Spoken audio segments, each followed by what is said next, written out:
இன்னும் நிறைய files வெளிவந்தாதான், documents வெளிவந்தாதான் என்னென்ன இருக்குங்கிறது தெரிய வரும். அப்படிதானே சார்? ஆமாம். இன்னும் வெளிவரக்கூடிய ஃபைல்ஸ் வந்து இன்னும் என்ன விதமான ஆச்சரிய அணுகுண்டுகளை வீச போகுதுன்னு நமக்கு தெரியல. இந்த நேரத்தில் இதோட ரிலேட் பண்ணி ஒரு முக்கியமான சம்பவத்தை நான் ஃப்ரண்ட்வுட்ஸ் நேயர்களுக்கு சொல்ல விரும்புகிறேன். என்ன விஷயம் சார்? இவன் வந்து உலக அளவில் செயல்பட்ட ஒரு மாமா பையன். ஆமாம். ஒரு விபச்சார தரகர். அதை விபச்சார தரகு தொழிலை செஞ்சது மட்டும் இல்லாமல் சம்மந்தப்பட்டவர்களுடைய ஆதாரங்களெல்லாம் வந்து கலெக்ட் பண்ணி வச்சுக்கிட்டான்.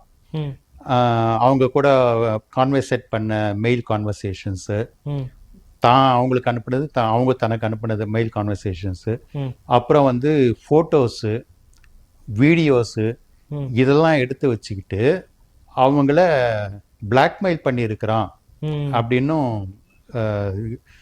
உறுதியான தகவல் வரல. ஆனால் வந்து அவன் அந்த ஆதாரங்களை சேகரித்து வச்சுருக்கான். அந்த பெரிய மனிதர்கள் தவறு பண்ணின ஆதாரங்கள், வீடியோக்கள், ஃபோட்டோலாம் எடுத்து வச்சுருக்கான்றது மட்டும் வெளியில் வந்திருக்கு. அவன் பிளாக்மெயில் பண்ணி எந்தெந்த நாட்டு தலைவர்கள்கிட்ட என்னென்ன சாதிச்சாங்கிறது நமக்கு தெரியாது. இது நடந்தது வந்து 1980s காலகட்டத்திலேருந்து தொடங்கி இருக்கிறான் இந்த காரியத்தை அவன்.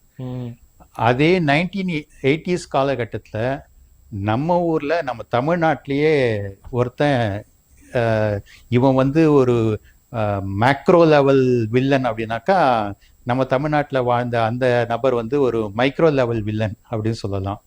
அவர் யாருன்னா ஆட்டோ சங்கர். ஆட்டோ சங்கர்